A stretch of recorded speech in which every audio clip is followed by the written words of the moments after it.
The following content is intended for a mature audience only. Viewer discretion is strongly advised. Boom, boom. We're on British Bears, coming to you from another land. The British Bears Show, another kind of fan.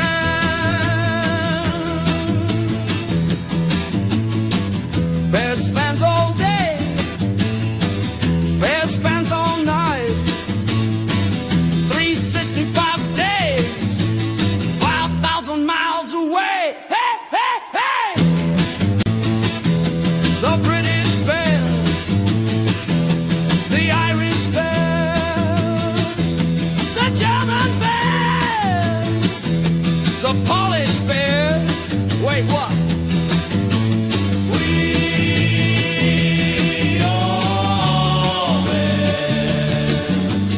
We are Bears. We are Bears fans.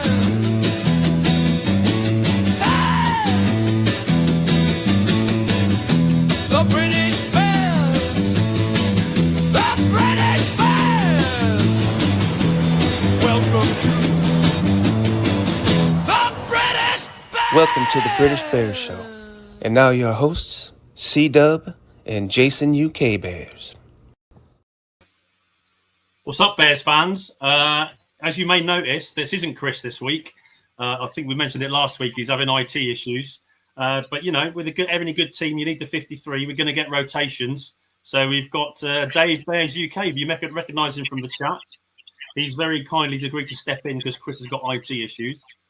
So welcome, Dave. Thanks for showing up. No, I appreciate you letting me come on the show. Actually, I've always enjoyed yours and Chris's style and the way you do the banter and talk passionate about the Bears. So, when I heard Chris was struggling with his IT issues and you sort of asked me to come on, I thought, no, why not? Nothing ventured, nothing gained. So I appreciate it. Thank you, mate. No worries. Good to see you. Thanks. But yeah, it's crazy. Last week, was it last week? We found out that you live like 5 miles away from me up the road. It's just insane. And you were in the opener when I'm at Tottenham there last year for that game. Apparently, you were like a few rows behind me almost. So it's a small world, isn't it? But yeah, What a fantastic day that was. Yeah, it was brilliant, wasn't it? Brummy Bears in right. Anyway, yeah, absolutely, Shorty. The more UK fans, there's plenty of us. Just got to get them out here and chatting Bears football on a more friendly timescale for us UK folks. So just a quick shout out to everyone that's turned up in the chat. Shorty is there. Ant Mas. Armando still coming up as Tecolote8566NT. Ant Mas Squeegee is in the house as usual, and yeah, Brummy Bears there. So again, I think you might have made the odd promise to come and join us, Brummy. So you're welcome to come and appear at some point if you wish. But no pressure, no pressure. But yeah, brilliant. Thank you, guys. Yeah. Anyway, nice one. Thanks. Yeah, go for it again, guys. Thank you for being here. It's Victory Tuesday. Just general thoughts, Dave. What on earth did you make of that game? Well, I'll tell you what, I couldn't have picked a better podcast to come on, especially after a victory like that. So I was speaking to Cubby Bear the other day or last night, and I said to him, the most important thing to do when you're the away team, no matter what sport, is keep the home crowd quiet. And when Santos kicked that ball and it was returned back 99 yards, whatever it was, the crowd, the stadium just electrified. And I'm thinking, my God, it's the Bengals. We cannot be struggling against a team like that.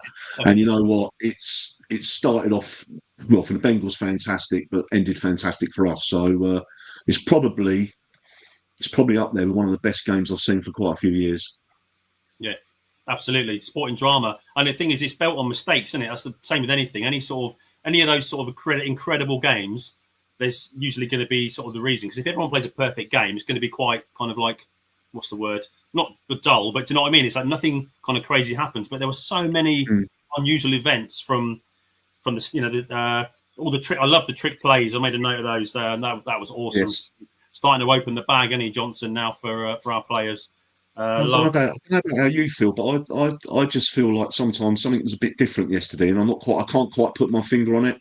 And like you, I tried to make some notes, and I've watched the game live, I've watched the highlights twice, and I struggled to keep up pace with it as I'm writing something out. Something else is happening, and it's just like I'm not the quickest writer, and I think a lot of it's in my head now because I've watched it so many times, and I don't know. I went through so many emotions on Sunday night, and my daughter and my wife were watching. Well, I don't know what you call it, Strictly Come Dancing, and for your American viewers, was it called Dancing with the Stars? That's And it. they thought I had Tourette's, so I kept walking into the other room. And they go, "Oh, the Bears lost." I went, "No, we haven't lost." And it's just, I was all over the place. I still am all over the place. I just can't stop thinking about the game. Yeah, it's incredible. I've been watching. Yeah, I had to pop into London this afternoon, and I was on the train just watching endless highlights, just like little things. And you notice all the crazy shit. Like, did you see that? I don't know if you've seen it, but I don't know if I didn't remember it showing up on the game. But Darnell Wright did a cartwheel, and at the end, you see that? It's like it's just one of And those. that's a big unit to do. That's a big unit to do a roly poly, whatever.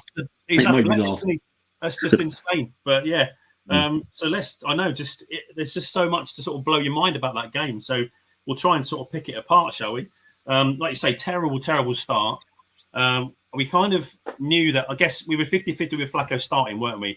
So that was the big deal. And I get they were annoying me a bit in the commentary because you mentioned in his age, the guy's a solid pro. He is a great quarterback. He's a Super Bowl winner. He's not, he's a statue. He was struggling with his shoulder. They obviously juiced him up with painkillers, but the guy can pick a pass, man. I don't know why they seem to think because he's old, he's not very good. I know Shorty was shitting himself about it because of what happened when he was with the Browns and they beat us with that our failed Fail Mary when it bounced out of Darnell. Yeah. Was it? No, who was it? I can't remember. The receiver. It basically just landed on him and it just bounced off him, didn't it? We should have won, but he's got some PTSD from that. But he's a great quarterback. He's not going to mess about. So yes, I don't think we got enough pressure on him.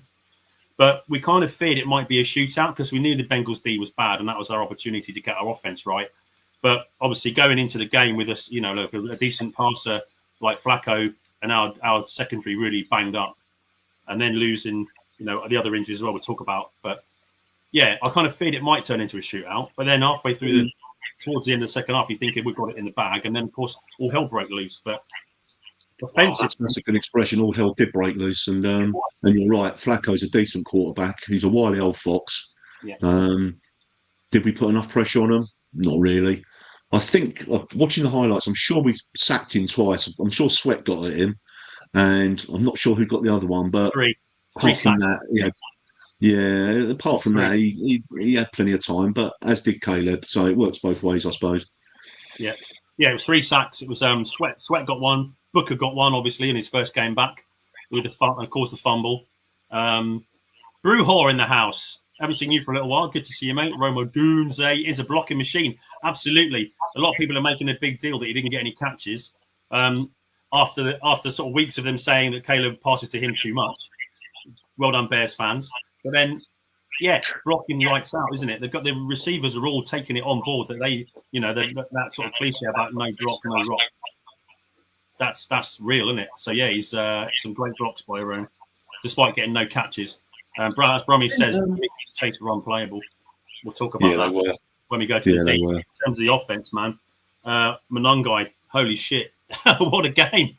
I think the title of the show is "The Rookies Get Things Rolling," wasn't it? Or wow, just again, so as well.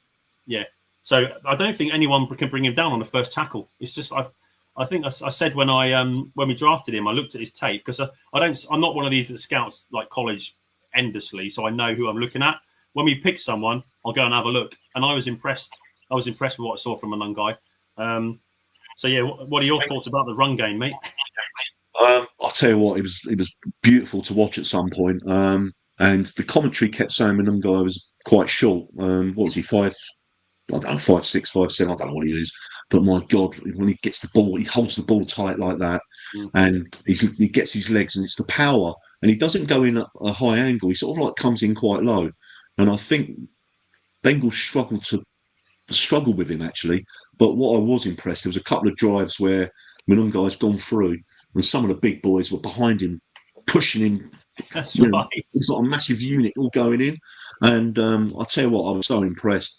And I think what impressed me the most is a couple of plays. He drifted out to Caleb Williams' sort of like left-hand side, and he made himself available. He was always watching, and a couple of times Caleb done a couple of little flicks over the top, and he caught a couple of balls, and it was just the fact that he was always available, and he was fantastic, and he was a pleasure to watch.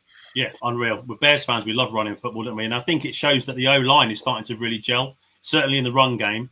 I've got my concerns about Benedette in the pass protection. I think we gave up 7 pressures, and 1 was on Cole Kmet, I believe, and then 5 of them were Benedette. So I did notice that sometimes when the pressure came and Caleb had to bail out the pocket, it was coming from that left-hand side. So that's something I think we really need to address. It's interesting that you notice that. It's interesting you notice that because obviously everybody looks at different aspects of the game. Yeah. And I saw obviously I think I remember the Komet one, but I don't remember.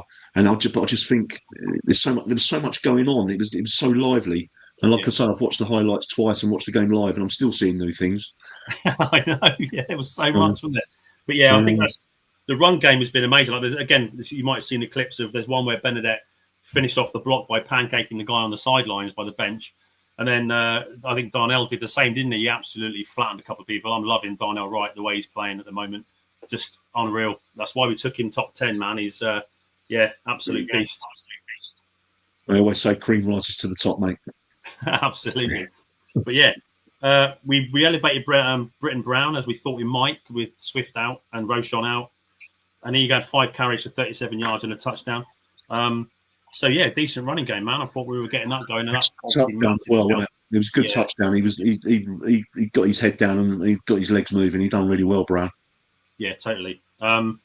Passing game, obviously Loveland had the breakout game, didn't he? 118 yards from 6 receptions of 19.7 average, 2 touchdowns. I believe he's the first rookie touchdown to score. The first rookie tight end to score 2 touchdowns after Mike Ditka. So he's the last one to do that. In 2 touchdowns in a game, obviously. But yeah, I just want to shout out to Booker. Booker's in the chat, so a big BCP supporter. Good to see you, mate. And Brummy Bear says Malungo's 5'9". So okay, cool. Yeah. Is that classified as short? Is that classified as short then? For an NFL player, I believe. Yeah. I mean, certainly. I think Tariq Cohen was something like 5'7", wasn't he? He was tiny. But yeah, I think in any other draft, Manungai's taken in round 4, possibly 3. I don't know, but it's such a deep running back draft. So yeah, I'm well happy. Like we said, Rome didn't get any catches, but Moore had 4 for 72 yards. OZ had 6 for 58 and a touchdown. Yeah, offense was kind of rolling, wasn't it? It saved us from that game when our defense had the bad game. So I think you can't rely on all phases all the time. And special teams was terrible, obviously, but it saved us games earlier in the season. There's 2 25-24 games that we won that were decided by special teams. So some days we're going to have to bail. One side of the ball's going to have to bail the other out, isn't it? So we expected it might be a shootout, and it kind of was. But yeah, we had to put points up against the Bengals because we know the defense was bad, and that's what we did. I don't think you can complain. So offensively, yeah, I think we did as much as we could. Has Caleb got stuff to improve? Definitely, but he's winning football games, man. And when he turned up clutch again, after that ridiculous last 2 minutes, like 15 points in 49 seconds for the Bengals. And I think he said it before. Maybe he told someone that he feels calmer in those moments, and he seems to be, doesn't he? He's made for these kind of like sudden death minutes.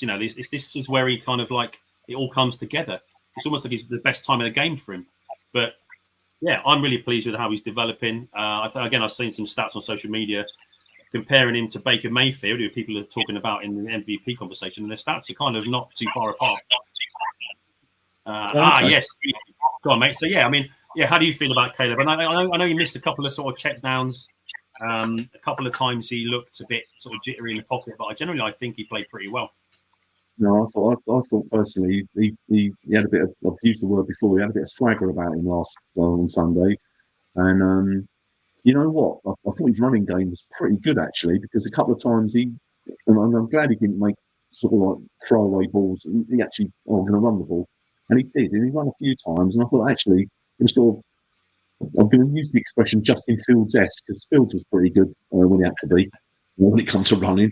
And you know what? Caleb did all right. He did all right. And that last drive for me, it was something special there. And I felt hopefully that could be the game changer for him personally. Now he's not going anywhere for a few years. He can't go. He's a good player, but I felt he stood up very well. And even when you see the locker room afterwards, you know the other players love him. So you know, I can't fault him. Actually, I thought he did all right. I thought he done well.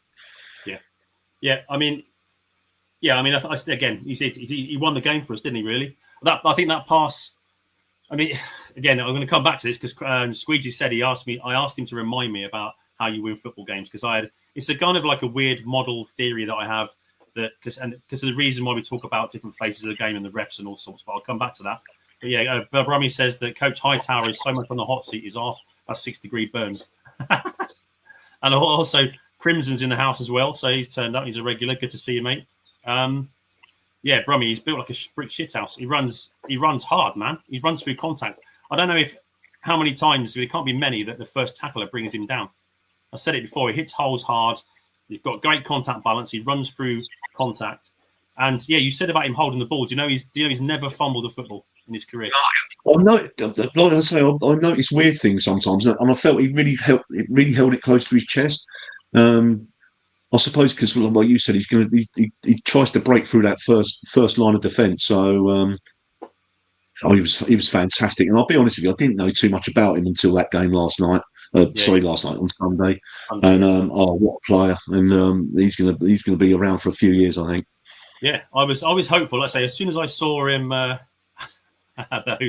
Armando, I had to walk away when the Bengals recovered the ball. I walked my grandpuppy Patty, called me when Loveland, Patty, his wife, that is, called me when Loveland scored. Oh, I see. I'm one of those people that I never miss a second. I remember it from watching the soccer when I used to go and watch Reading all the time. Even if we're terrible and we're losing. Yeah, sorry, Bruja. I'm knocking on wood there, mate. Yeah, I'm knocking on wood for that. I never ever miss a second of any game I go to, because you never know what might happen. No, you might 100%. miss the game, but you might miss something incredible that everyone's talking about forever. So, to be fair, Jason, the Bengals fans, a lot of them missed the action because a lot of them went home early. They said, didn't they? They were all heading for the exits, weren't they? Yeah. I think it happened when we had that pick six that was called back. I think they were streaming for the exits, weren't they? But I'm still fuming over that pick six. Yeah. We'll talk about D in a minute, mate. But yeah, definitely. Exactly. So I think, Caleb, where's his stats? So he was 20 of 34, 280 yards, 3 touchdowns, 0 interceptions, 8.2 average for his passing attempts, and then 2 sacks for a passer rating of 114.8. Yeah, I'll take that. Benedette, yeah. Good. It sounds really good when you say it like that. It's brilliant. Yeah, just keeping the ball safe. And like I say, that last pass to Colston Loveland, that was an elite pass. Layered it over the linebacker into the gap between those 2 DBs, and Colston did the rest. So it was just awesome. Yeah, and I think we're starting to see why we drafted him, man. Well, I drafted him.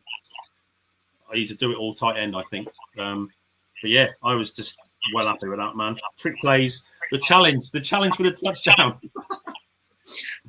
That was incredible. It was the Zach Taylor, didn't he? The Bengals head coach, when DJ was running for the corner flag, and then he reached with the ball, didn't he? And it went out. He fumbled it as he was going out of bounds.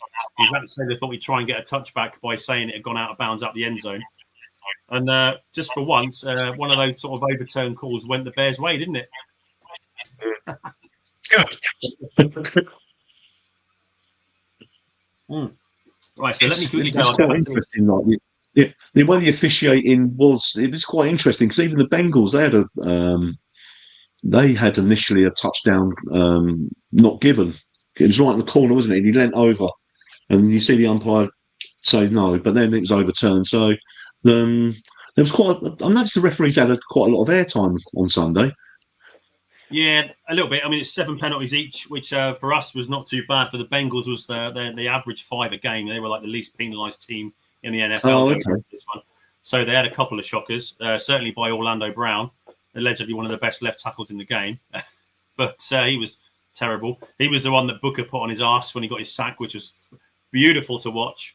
But yeah, I'll just go back to this point, if you don't mind, with Squeegee, because we were chatting on Thursday in the BCP show, and I wasn't going to type it all out, and it was too late, and I was too tired.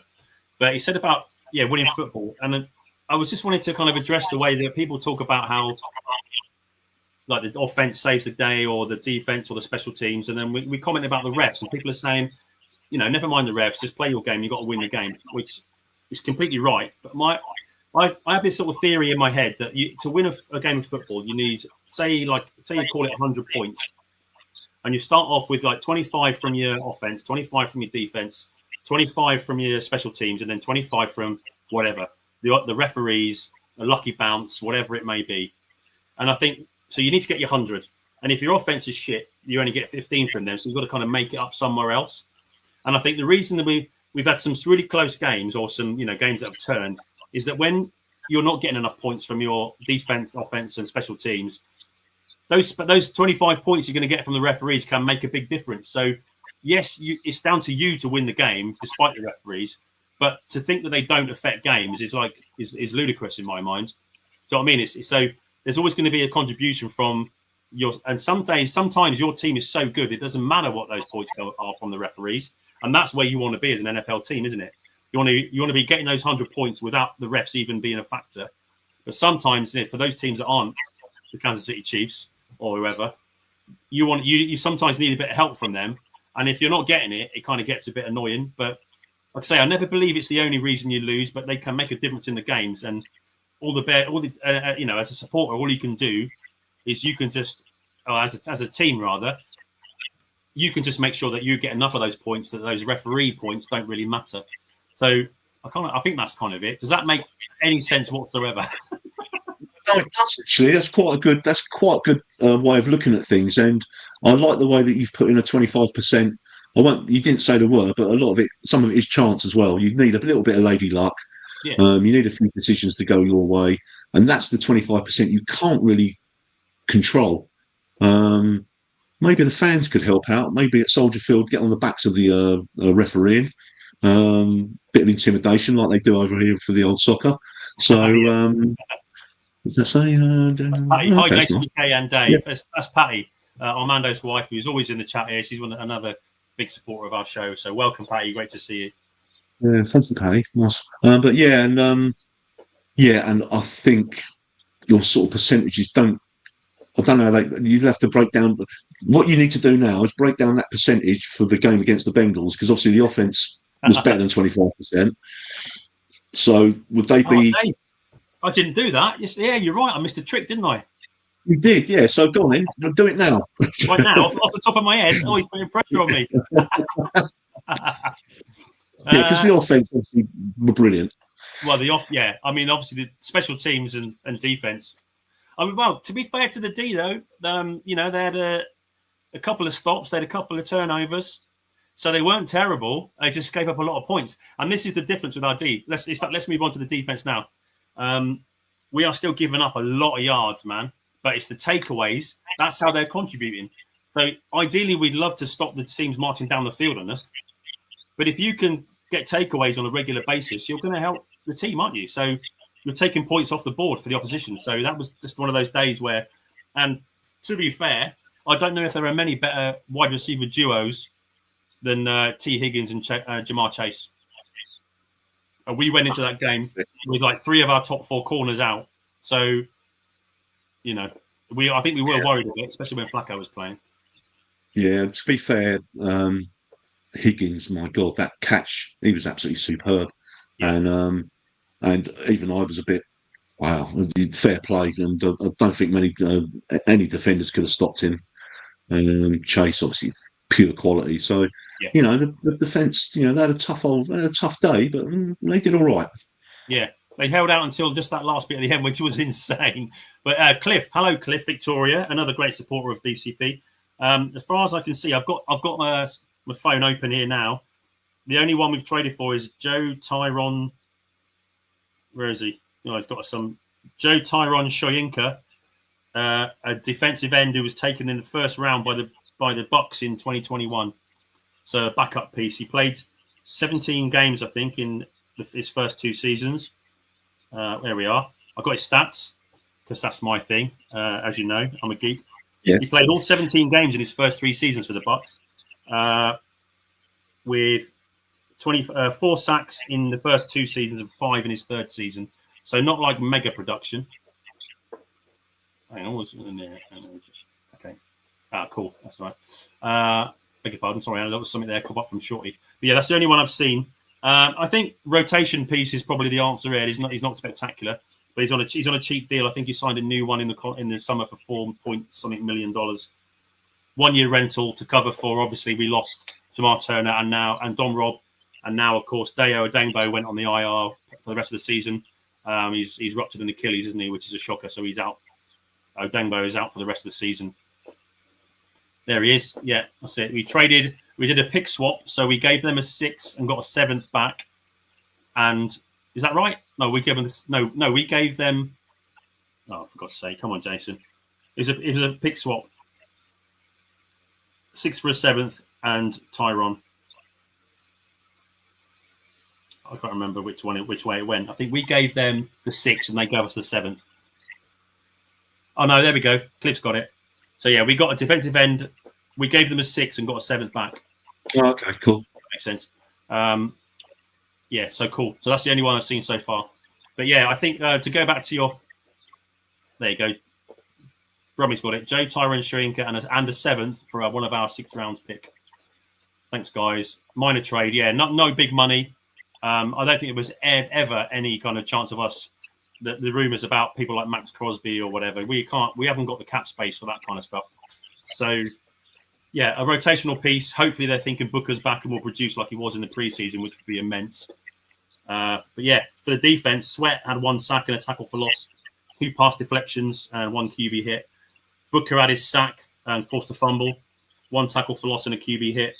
And the other sack was from CJ Gardner-Johnson, our newly signed came off the edge. He got attacked. That's 1 sack, a tackle for a loss, and a QB hit, and 6 tackles, 5 solo. Tyreek didn't have his best game, did he? I think he was suffering with that shoulder, but they picked on him a bit.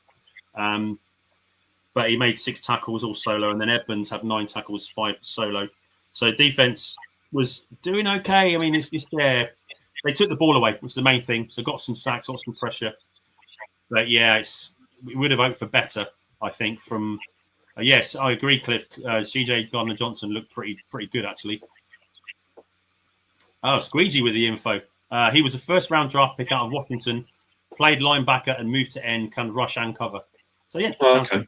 I know that there are people talking about his RAS, the old relative athletic score, where they measure him out of college. He's a 9.29 out of 10. I don't know how much you follow that kind of geekery, Dave. But essentially, when the players come out of college, when they do all the combine testing, because of their physical results, they get a score out of 10. And this guy got a 9.29, so he's like a bit of an athletic freak. Okay, cool. Yeah. I have seen it, but I don't take much notice of the stats really. But how does it work? How do we acquire these players? Is it done through like we do over here with soccer with scouts, or does Polls deal with all that, or agents? Yeah, so the front office will make calls to agents. They'll decide, try and make deals with other general managers, see if players are available, and then I'll offer them swaps like this one. We gave them a 6 and got a 7th back. So essentially gave them a sort of high round late pick and then got the player as well. So that was how we tempted them with that, and obviously taking him off the books. So it's not a real massive needle mover in terms of our defense, but we need the bodies, to rotate when we drop 3. try to do something? Yeah. So yeah, Squeegee says 6'5", 265 pounds, an athletic freak, a Dennis Allen kind of player. Hey, Cliff says, hey, Bears have a team of scouts. Yeah. So Squeegee, was that sufficient for you, mate, for my little explanation of my sort of theory on the points and why we notice the refs when we're not doing enough with our portion of the game. The refs can make a difference, despite the fact we shouldn't rely on it and shouldn't be really getting too upset about it. But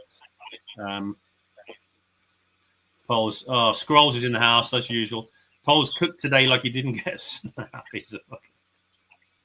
I'm not going there. Hello, Scrolls. Good to see you, mate. But yeah, that was our guy we picked up today. I think that's the only one from what I know. I've not seen anything else on the madness that is the Chicago Bears subreddit.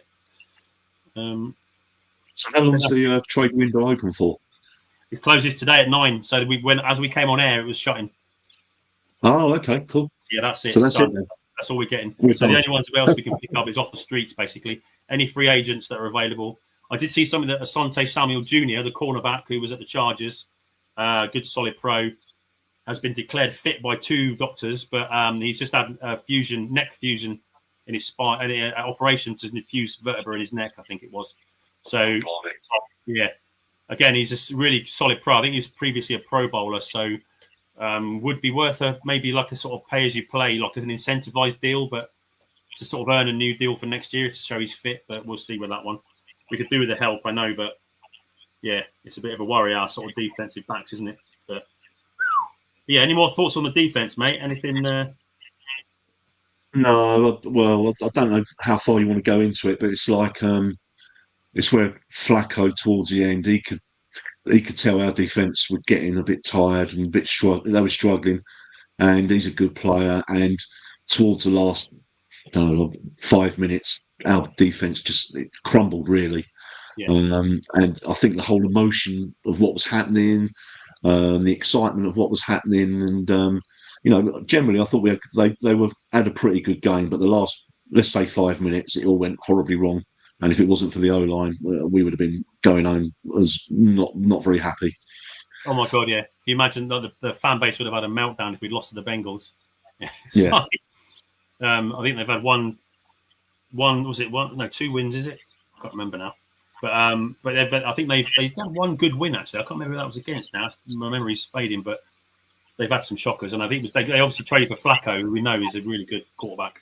He can read a defense and find the holes in it, man. I think he gets a lot of unfair.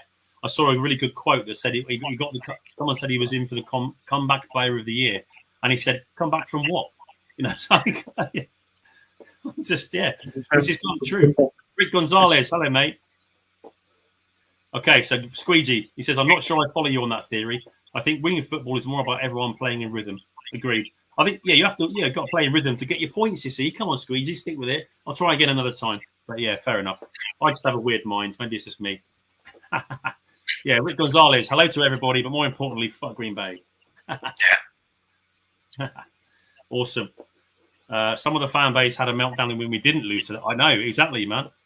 It's Crimson. What's going on, mate? Yes, how can you? I think sometimes as a sports fan, you just got to watch that and just basket it. I mean, Jesus Christ, what a game! My wife was in the room watching it with me because she's got into it now, kind of.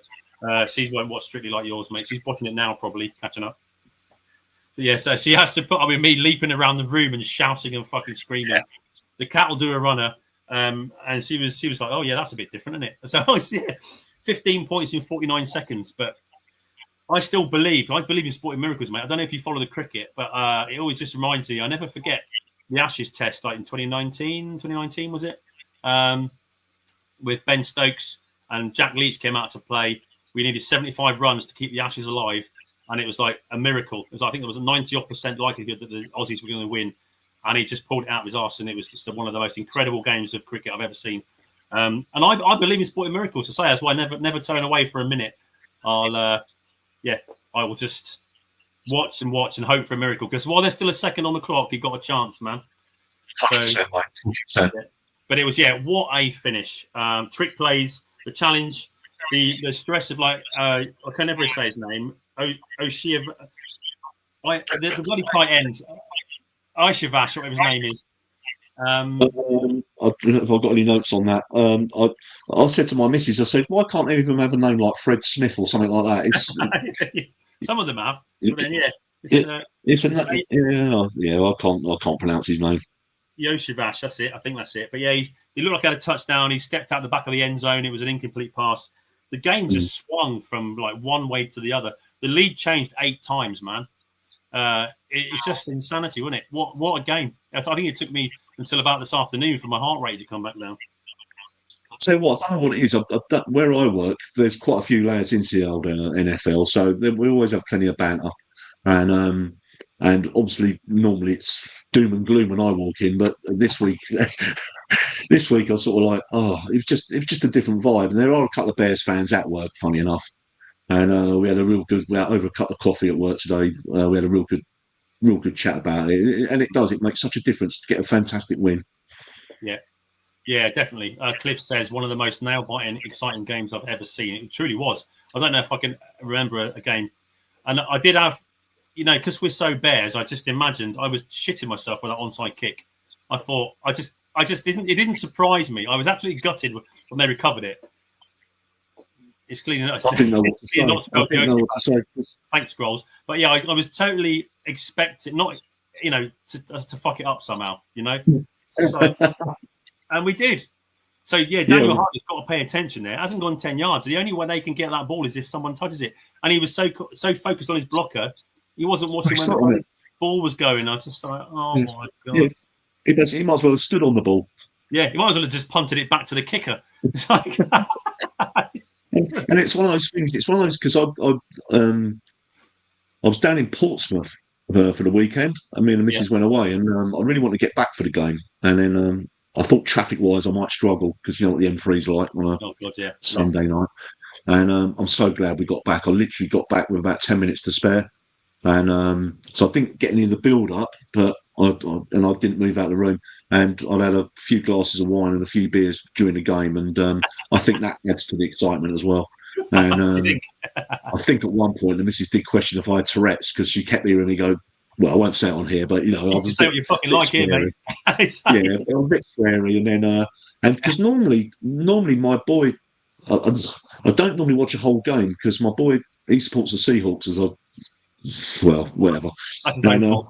And we normally sort of like flick between games or have the red zone on, so it was nice to sit down and actually watch a whole game and get a feel of the whole. And the occasion, the fourth quarter was amazing. Really, it was a roller coaster. Yeah, absolutely, man. Chicago, as Crimson says, Chicago Bears football is not for the faint of heart. It really isn't, man. Cliff says that was 2 weeks in a row for Cincy. I've got a stat coming up for you, Cliff, that I might mention that.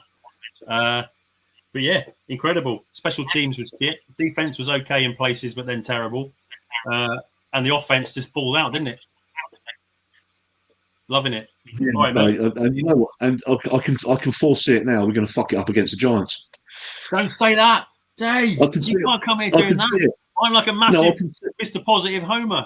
I won't hear it. No, I won't listen. No.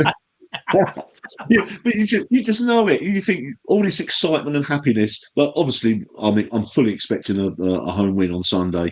But it would be typical Bears just to cock it up. But I'm sure we won't. Yeah, exactly. I believe in our coach, man. Yeah. Crimson. Didn't it take the Packers 2 tries to beat Joe Flacco? And then Squeegee says, if you're young and watching this, never leave a Bears game early. Correct. I just feel you just said something about the coach there. I think with Ben Johnson, the mentality just seems more positive energy, really. I remember seeing a comparison between a win for Eberflus in the dressing room afterwards. And there was no real none of that. Whereas with Ben Johnson, it's all heart on the sleeve. He's got those mad eyes, and he obviously thinks about what he says, but it's all positive, motivational, and and they're just that extra. I want to use the word again, swagger. We're walking in like we own the stadium, we own the place, and rightly so, because at the moment we're on a nice bit of form. Ravens game was a little bit, but hey ho. But we deserve that. We deserve that victory on Sunday. Totally. For our offensive performance alone, like I say, it's so encouraging to see that offensive line. Benedette has got his weaknesses in the pass game, but in run game, man, that O-line was just moving bodies. And again, you have to kind of temper it with it. Was the Bengals, their defense is not the best. They're still professionals, man. They're still flipping, NFL professionals. And like you said about Johnson, it's just that kind of belief, isn't it? That energy he brings, that leadership. Because at this level, a lot of it is in your head, isn't it? This sort of level of sport. It's all in your mind, man, and you've got to go out there believing you're going to beat the guy in front of you. I have Crimson says, I have faith. People will be saying Jackson Dart is only a rookie by this time next week. There we go. What's Shorty saying? Ben saying he was looking for that cover 2D all game on the Loveland touchdown was a thing of beauty. Ben is one of the top 3 to 5 head coaches in the league. I think, I mean, I love what I've seen, man. He's the head coach that I think I've always wanted for the Bears since Ditka, but that's a different era of football, man. Yeah, Cliff, we mentioned that earlier, the cartwheel that Ryan did. 300-pound lineman doing cartwheels. It's brilliant. Yeah, the first time I saw it, I think it was on Twitter where someone had actually circled it. Because obviously you can miss it. But once you do see it, you can't unsee it. And I think that just shows, I don't know, like the passion of the players at the moment, the winning passion and the excitement. And that's what being a Bears fan is all about. It's about winning and passion and blood and guts. I loved it. Yeah, absolutely. Scrolls reckons that Monongai is the best running back from that draft. So I don't know about going that far, but I tell you what, he's up there. He's up there with the best, isn't he? You look at the stats. What was hilarious, I saw it on the NFL sub on Reddit earlier, and I think someone mentioned that the Raiders took Genty, and I think they're sort of bottom 6 sort of running offense. I think they're just not turning it around. So Monongai, Shorty says Monongai is exactly who I thought he was. I think he has the best stats of all the running backs taken. Jason might know this. Maybe I'll look at that for next week. Believe me, Shorty, there was a million other things to look at for the stats this week. I can tell you from that game. I'll try not to let it run on too long, but there's a lot to go through. So maybe I should go there now. Are you up for that, Dave? Should we? Anything else you want to talk about the Bengals game? No, I can talk. No, do your stats, mate. I want you to hit me with them. Hit me with them. Yeah. So I guess what we go. There's my last little bit about the last game, which was like I think third downs need to improve. We got 8 out of 15 on offense, allowed 5 out of 10. 7.6 yards per play was what both teams got on Sunday. So both us and them. But yeah, the rushing yards, man, we had 283 rushing yards, and the Bengals had 46. So it's a bit rich for Chase Brown to be effing and jeffing and throwing his defense under a bus in the locker room afterwards when he managed about 30 yards. So, yeah, no, 100%. Yeah. Before you do your stats, Jason, I think one thing that I found pretty refreshing, one of my favourite positions is the tight end. I think they're big guys, and we don't really use them enough. But Johnson, he's using them now. And I think Komet's a quality player. And obviously, one of the best games we saw was when he was at Tottenham. He was fantastic. Yeah. But this season, he's been struggling a little bit. And I think Loveland coming in has given him that little kick up the arse he maybe needs. I know he got hurt, Komet. I thought it was a bit of a naughty tackle myself where he did get a head. He was basically on his back on the floor and the guy lowered his shoulder into his head. I think that was a real didn't he? Yeah, I thought that. And he got away with that one. And then and I think Loveland, he's that little kick up the arse that Komet needs, but having 2 tight ends that are on form, that'd be fantastic. Totally. Yeah. And certainly if he can get the same sort of production out of Swift and Monongai that he was getting out of Montgomery and Gibbs, then we're onto a good thing, aren't we? But yeah, maybe Monongai's that little kick up the arse Swift needs as well. So competition for places. Yeah, you can't rely on one. You need a committee, don't you? So the Scrolls. I noticed that. He says, "Shorty, did you notice that Monongai ran so hard his logo's peeled off his helmet? I've never seen that in my life." Yeah, did you notice that, Dave? There was one point where they looked at Monongai, and the C on his helmet was flipping like half peeled off. So.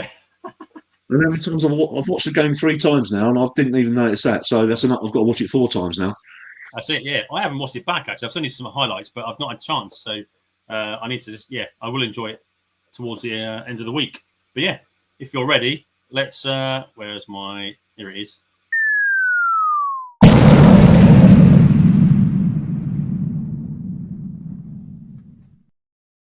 All right, guys. There's a lot to get through. As you may have noticed, this is quite a historic game for lots of reasons.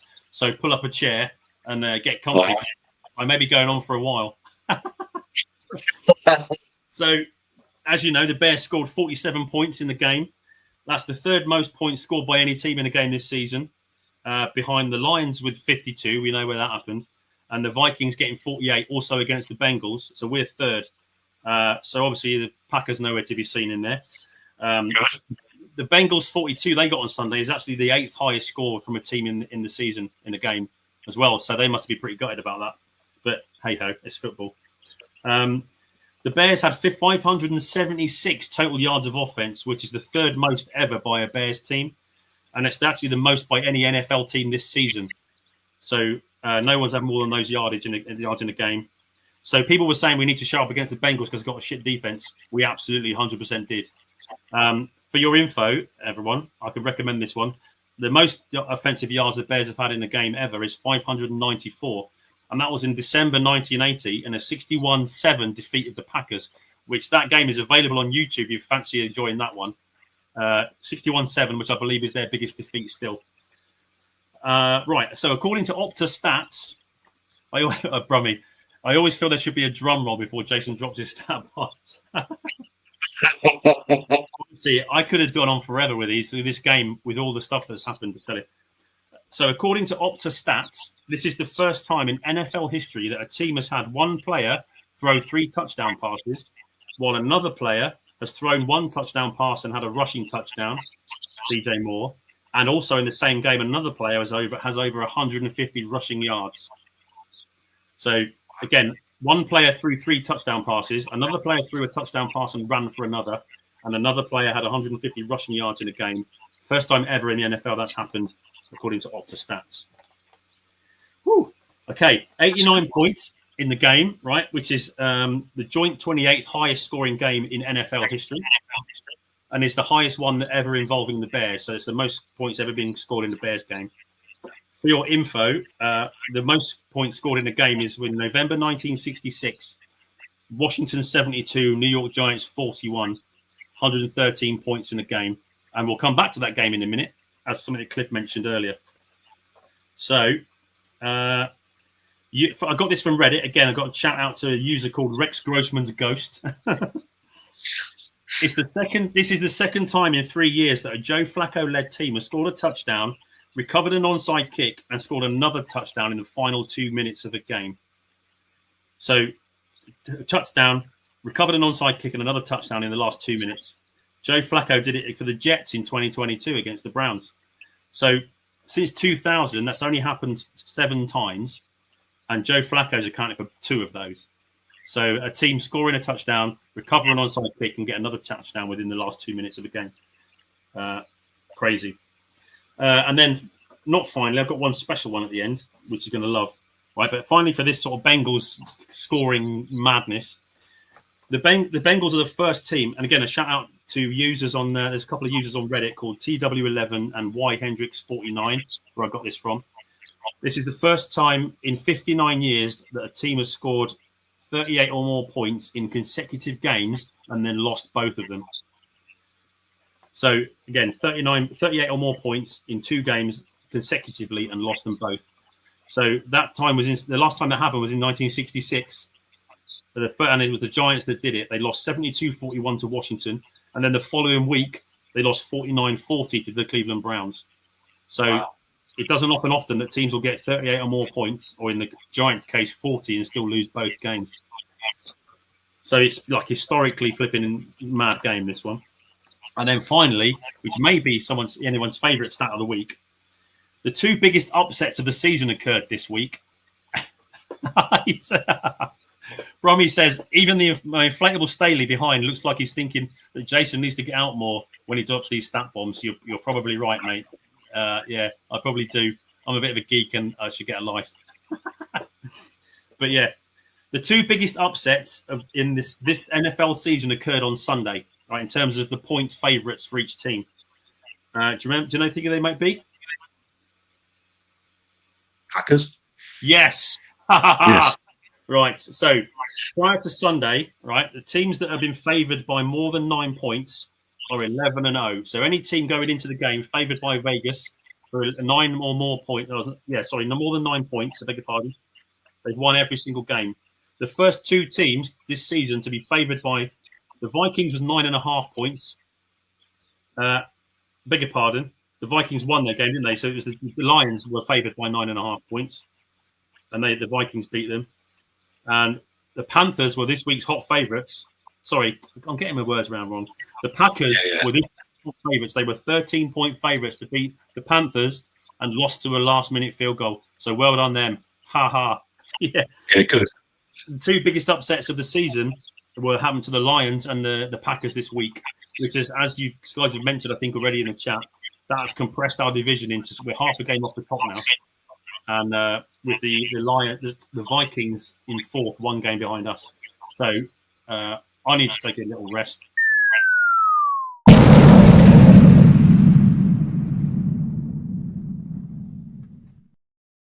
There was a lot of shit to get through for this week's stat. There was a lot there. There was a lot there. That was good. That was good, man. I enjoyed that. Cheers. But you see, yeah, historic game, man. There was even more. There were so many others I could have picked. There was one there. I think Caleb Williams was the first one with 2 touchdown passes, 2 catches, and a receiving touchdown in the same game. There's like, it's a historic game for so many reasons. And to be fair, bookmakers don't generally get things wrong, do they? No, there's a reason. Yeah, Vegas wasn't built with the money of winners, was it? I know, I've been there.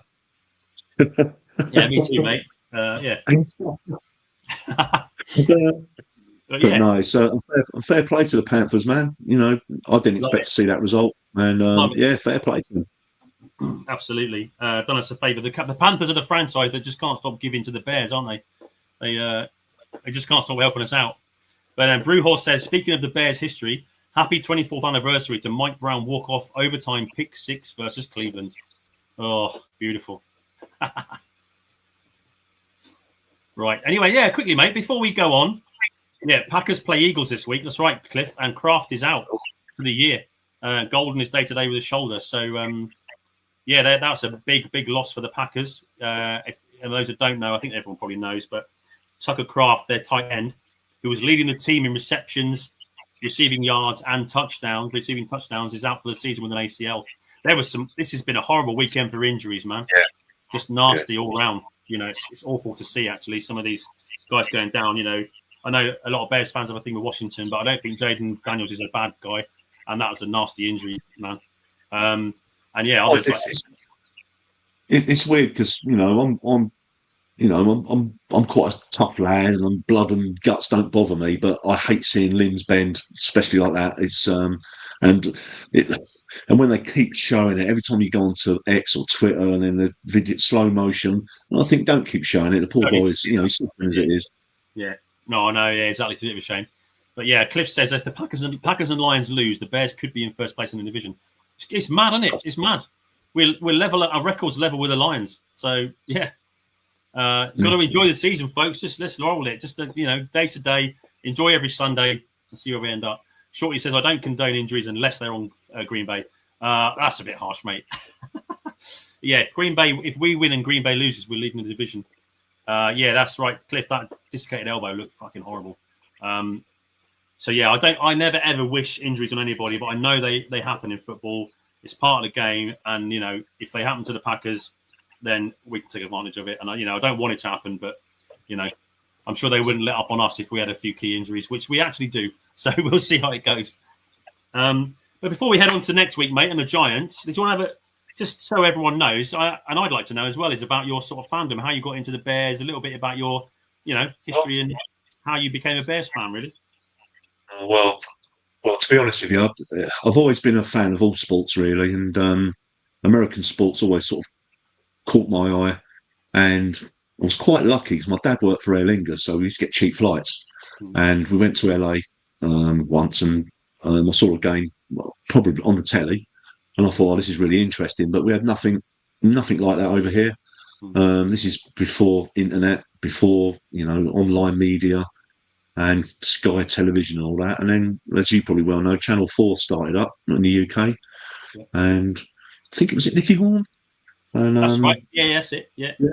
And we're talking early 80s, and obviously you had all the glamour teams like your Joe Montanas from the 49ers, Dan Marino, and then but I couldn't really associate myself with them sort of teams. And then I sort of got drawn towards the Steelers a little bit, I'll be honest. And then, because originally I'm from Hayes in Middlesex. And Okay. yeah, I okay, thought cool. that wasn't a Reading And then, accent, mate. Yeah, that's it. yeah, Nicky Horn and Mick Luckhurst. That's it. Yeah. that's it. Yeah. Brummy. And then I one day they put a Chicago Bears highlights on, and I thought, oh, I like the look of this team. Oh And yeah. coming from Hayes, it's a nice area in West London ish.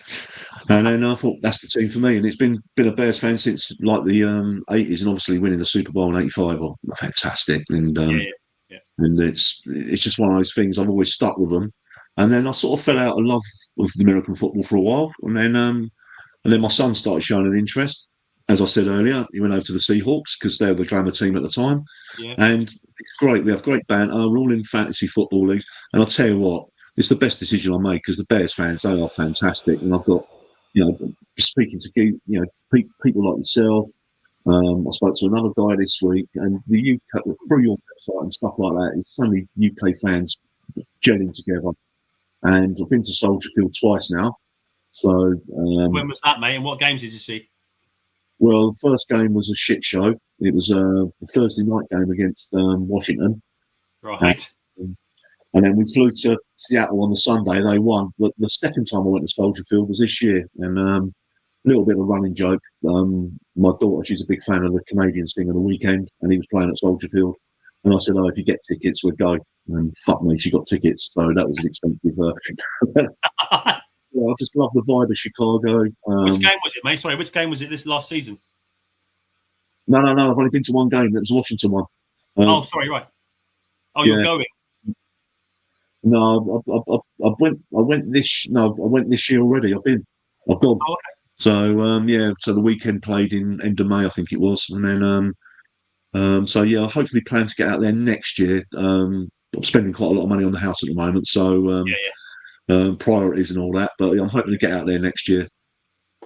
Yeah, nice. Okay, so sorry, you meant you went to Chicago to go to the concert. Yeah, that's right. Yeah, so because I felt I didn't have enough time in Chicago a couple of years ago, and I said to my daughter I wouldn't mind going back again. So she remembered that, so we did. And Dad's playing. yeah, it's perfect, mate. And you know what? Even going to the Tottenham game last year, fuck me, what a day! It was just. It felt like it was. It just felt like a proper home game. And I went to Wembley this year to see the Jags and the Rams, and the atmosphere was all right, but it's not the same as watching your own team play. No. And I just felt the streets of Chicago must have been empty and all in London because the amount of it was fantastic, and bumped into so many mates, people that you sort of like see online and go for a beer. I had one of my friends, he come over from Sweden. He stayed with us for the weekend. And it was fantastic. And I've been a Bears fan since the early '80s, and I'm carrying that love all the way through, mate, and I always will. Definitely awesome, mate. It's in your blood, isn't it? When, I know what you mean. Yeah, the Bears took over London. They were on that Jags game. It was incredible.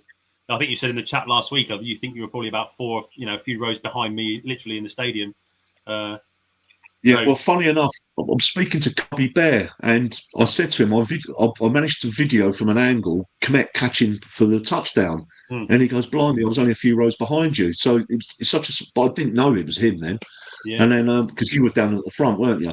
Yeah. And as per your brilliant introduction, whoever done that introduction to your show is fantastic, mate. But yeah. That is Shorty. Shorty produced that. Shorty made that. Fantastic. It's incredible. I love it. The music, the video stuff. So yeah, it was brilliant, wasn't it? I love it every time. It makes me smile. That and the outro are just awesome, aren't they? I just feel a bit disappointed that Shorty spends all that time and energy into a fantastic intro, and then he puts me on the show. You're awesome, mate. Great to have you here. Yeah, well, Brummy, what a day that was last year. Apart from when I went arse over tit on the way back to the car park after the game. Brilliant. Was that involving any alcohol involved there, Brummy? Was it? Sort of like it. I think so. We'll assume so until he proves otherwise, shall we, Dave? Yeah. But yeah, no, what a day out that was, man. Yeah, I saw 3 games last season. But yeah, Chicago is an amazing city, isn't it? I love it. Absolutely incredible place. I don't know if you've seen the shows where I went on and on about it. Is that it was Shorty's 50th birthday at Christmas last year, So he made a sort of Brummy says, yeah, maybe. Good, glad to hear it, Brummy. But yeah, so Shorty, I'd say we got sort of talking from being on the channel, and he mentioned he made a very sort of casual invite that it was his 50th birthday. Come over, come and see us at Christmas because it's on Christmas Day, his birthday. So I chatted to the lady that's now my wife, and I said about it, and we said, yeah, go on, let's fucking go. So I said to him, oh, we're coming over, which kind of surprised him. So yeah, we went over for just under 2 weeks. I saw the Lions game. Unfortunately, both defeats. The Lions game, obviously, when the stumble bum play happened, I was there watching that happen right in front of me. And then the following week was Thursday night football against the Seahawks. That was a fucking dreadful game.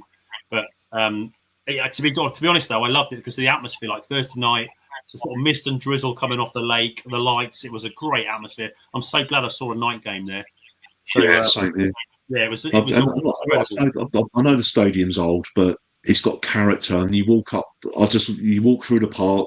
You've got all the guys selling their beers out of the buckets, and we were lucky. Like the friend that I made through like an American pod, he arranged for a tailgate party. So we went round the back of the stadium, and you just walked in, and all I could smell was cigars because every guy seems to smoke a cigar out there, or a barbecue. Yeah. And it was fantastic. And when it was cold, and I felt I wrapped up really well for the game. But a Thursday night game, I'm a big unit, and I like the cold, but it ripped me in half.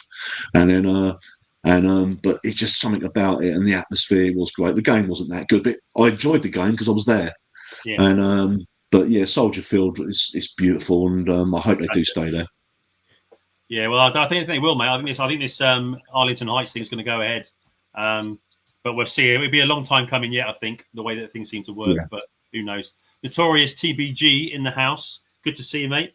Thanks for joining us. But yeah, it was. I'm glad to hear it, mate. That's lovely. But yeah, so yeah, I got 3 games last year. The 2 in Chicago.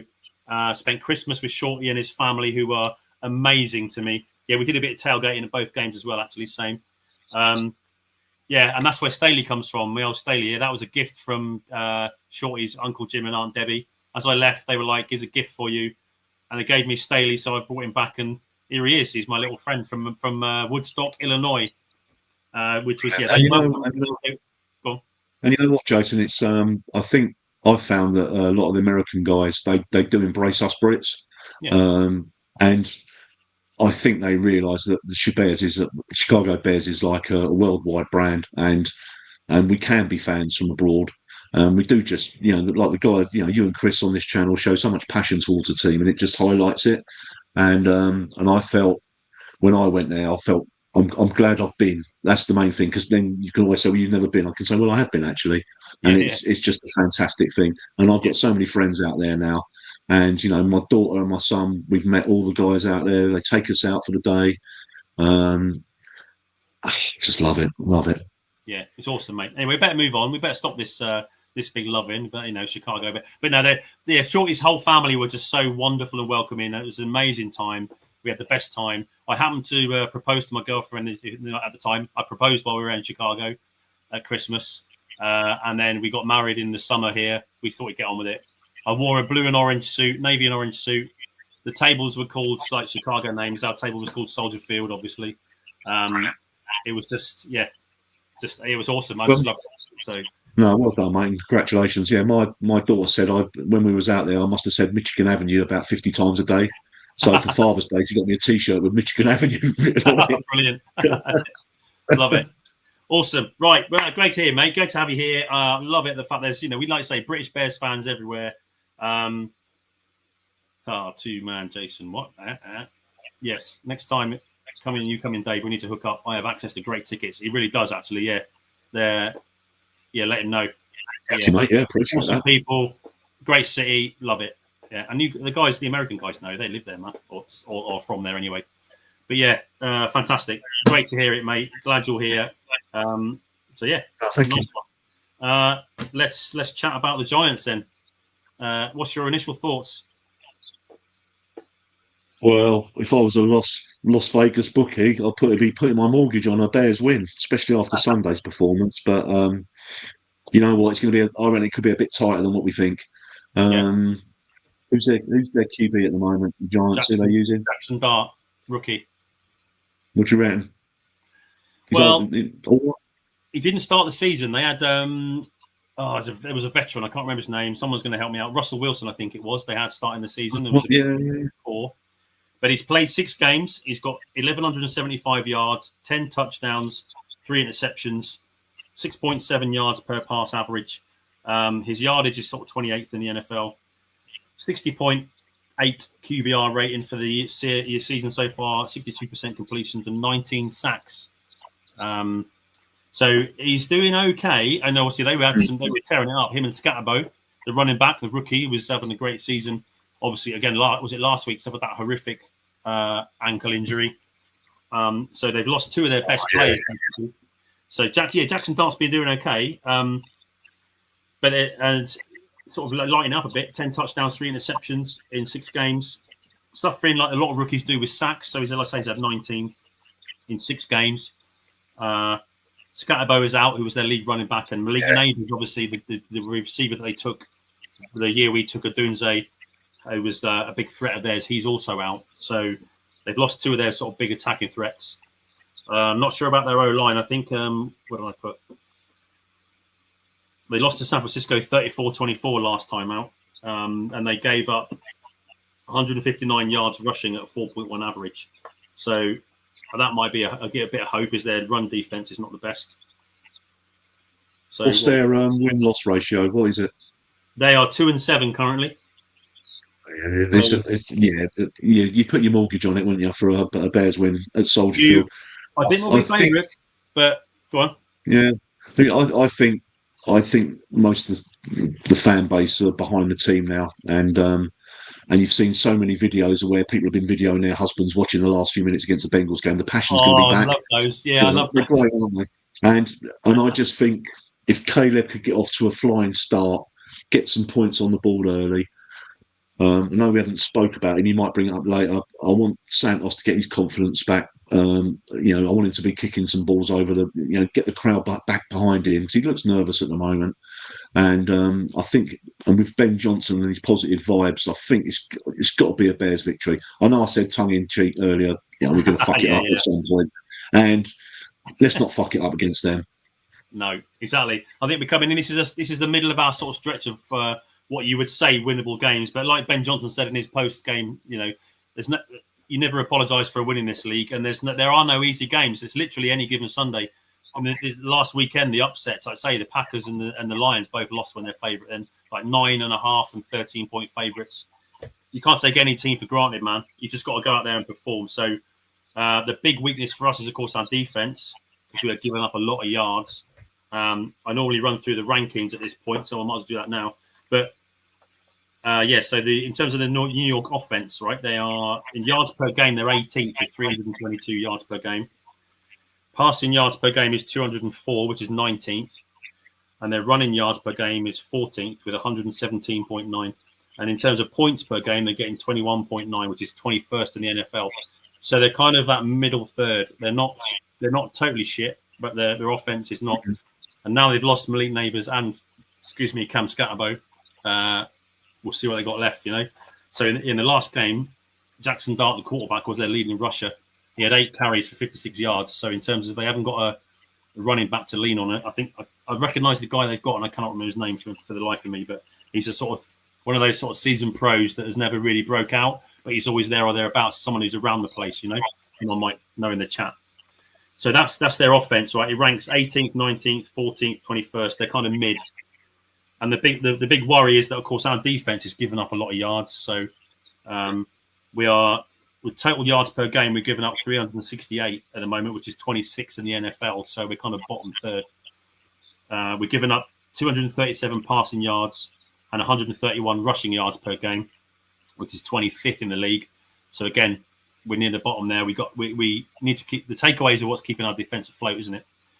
And then in terms of giving up points, obviously the last game wouldn't have helped, giving up 42, and with the 52 that the Lions hung on us, we are giving up 28.4 points per game, which is 29th in the NFL. So we're giving up a lot of points, and that needs to kind of change. So That's where we kind of think- match up with their offense and our defense and their offense.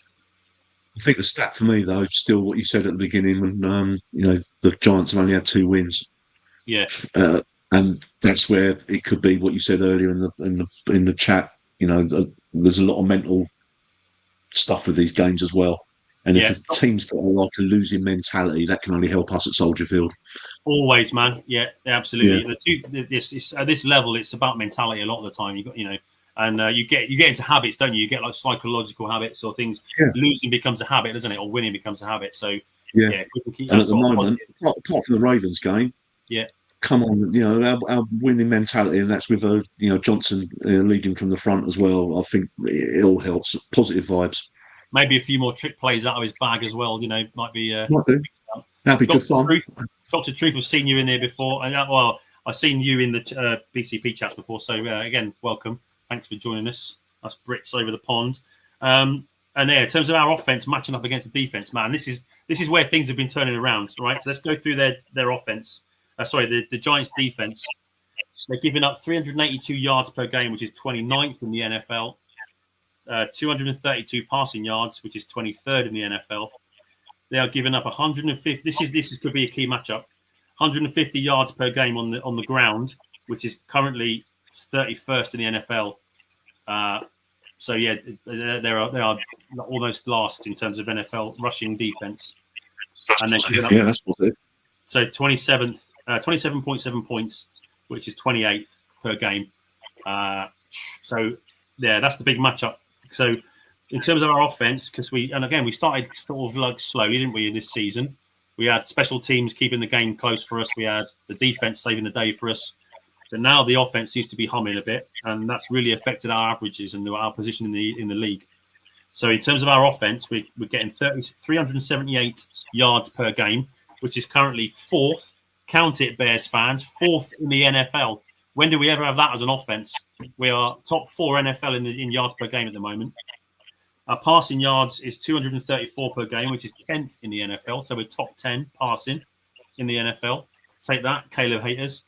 And then our run game, obviously, to start the season, we just couldn't run the ball, could we? But oh boy, has that changed. We are now 2nd in the NFL with 144.4 yards per game.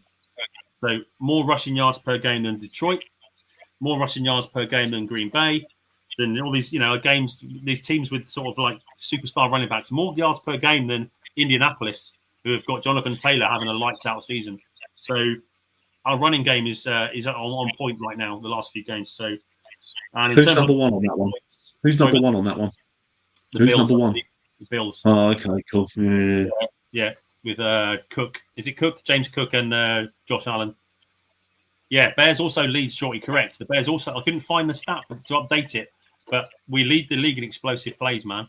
And this is why you get the inaccuracy from Caleb Williams, because he's going down the field, which is like sometimes you want him to take the check down, but basically I think he's being coached to go for the bigger plays. So yeah, Dr. Truth, you're absolutely right. This is what I was thinking. The bad New York Giants run defense is strange because they have a lot of talent in their front seven. And that's the one thing that does worry me is Benedette against Brian Burns or Thibodeau or Carter, isn't it? Abdul Carter. They got 3 sort of top-end pass rushers, so he needs to be on his game. I'm hoping he's going to get a lot of help from tight ends or running backs chipping against the pass rush because this could be, I think it could be a dodgy game for Benedette.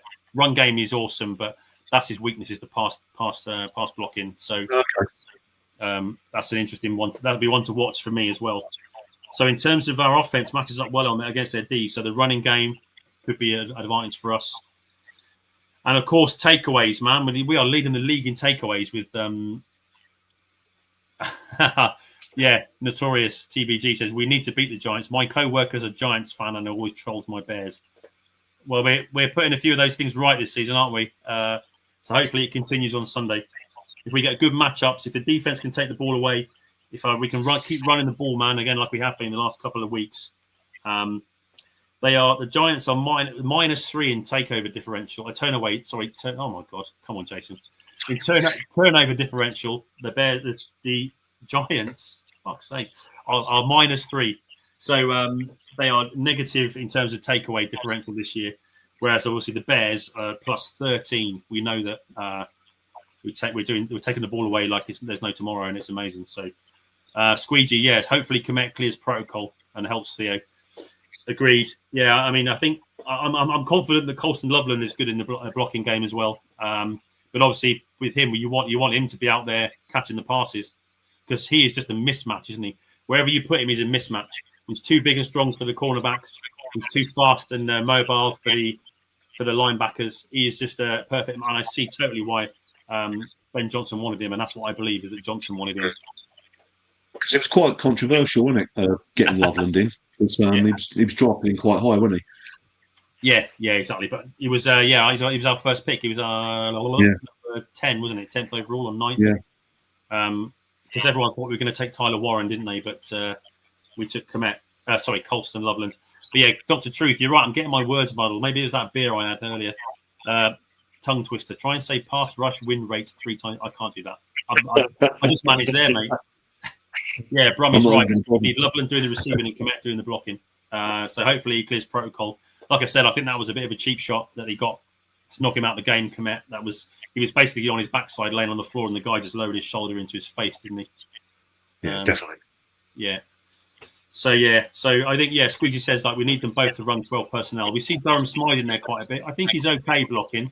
He's not tearing up any trees, but he seems to be reasonably effective, competent. So the last game, the Giants defense had 2 sacks, 7 tackles for a loss, so they can get in the backfield. So that's something to watch out for. But they had 0 takeaways. They forced no fumbles and had no turnovers. In the red zone, they were 2 of 3 on offense, but their defense gave up 4 touchdowns in 5 visits by the Niners. And that's the other thing. The 49ers ran all over them. They just ran all over them all day. So I think that could be the key to the game is getting our run offense going because they don't seem to be able to stop the run too much. Totally agree, Cliff.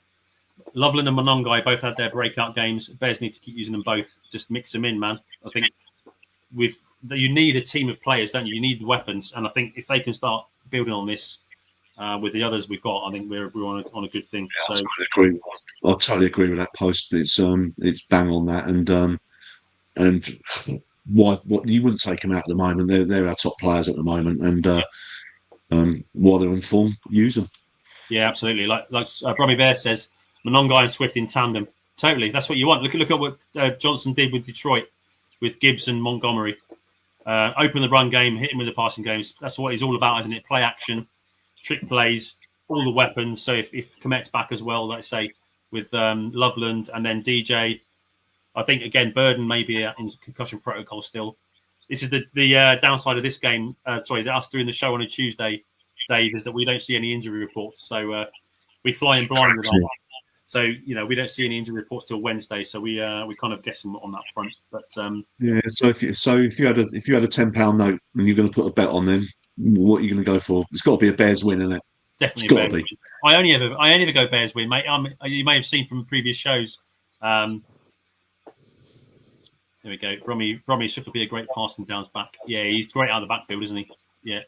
Brewhorse says he loves Komet. He does need to stay upright post catch though.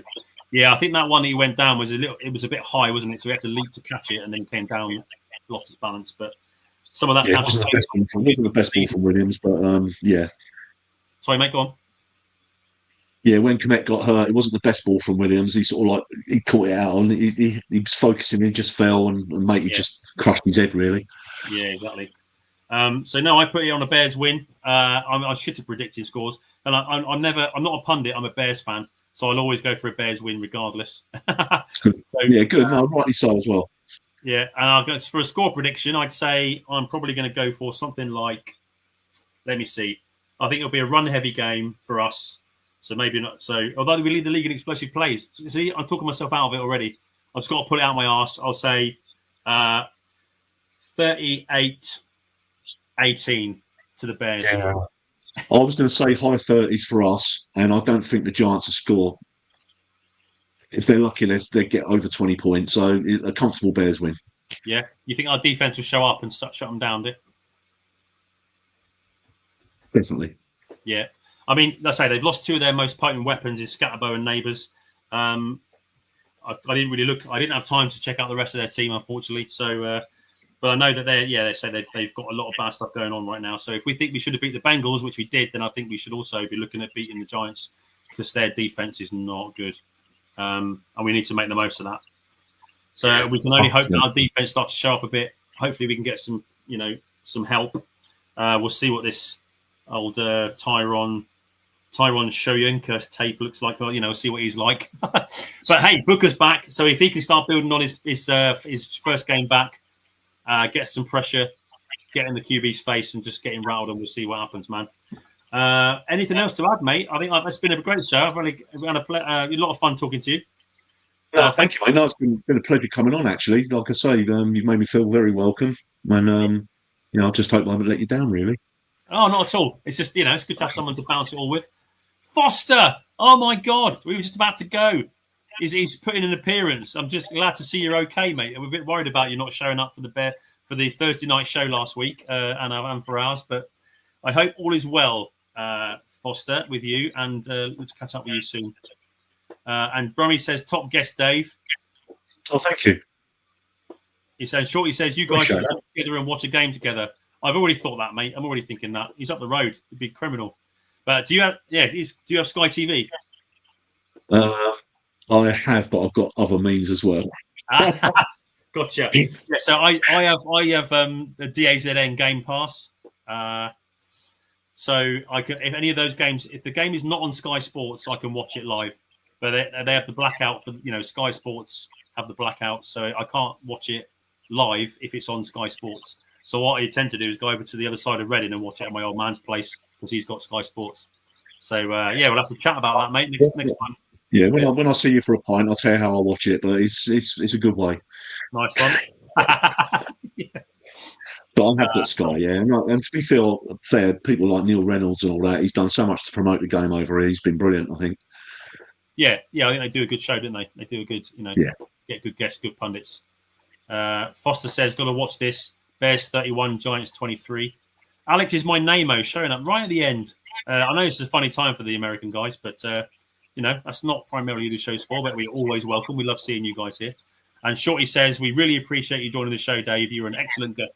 So, yeah. Thank you, Shorty. Appreciate it. No, thank you, mate. My thoughts entirely. It's great to have you with us. It won't be the last time, I'm sure. So, again, we'll just chat through the week, especially on Sunday. And, yeah, I think unless you've got anything else to add, mate, again, thanks for showing up. Thank you so much to everyone in the chat for joining us, as always. Thanks to Shorty for the channel, for the intro, all the good stuff you put in. And, yeah, Alex says, look, I'm trying to leave here. Alex says, I'm still recovering from being at the game Sunday. My throat still hurts from yelling. I think we're all like that, mate. Yeah. There was plenty of Bears fans in the stadium, wasn't there? There was loads. Yeah, tons. It was brilliant. So, yeah, I'm good, mate. Unless you want to say anything else, you're going to, No, I appreciate you having me on, mate. I've enjoyed it, and we'll do it again soon, hopefully. Thank you. Definitely. Great to see you. We'll catch up for a beer as you're up the road. And if you've got nothing else to add, we'll just say goodbye to everyone and end the show with a bear down. So, you good? Bear down. We are bears. We are bears. We are bears.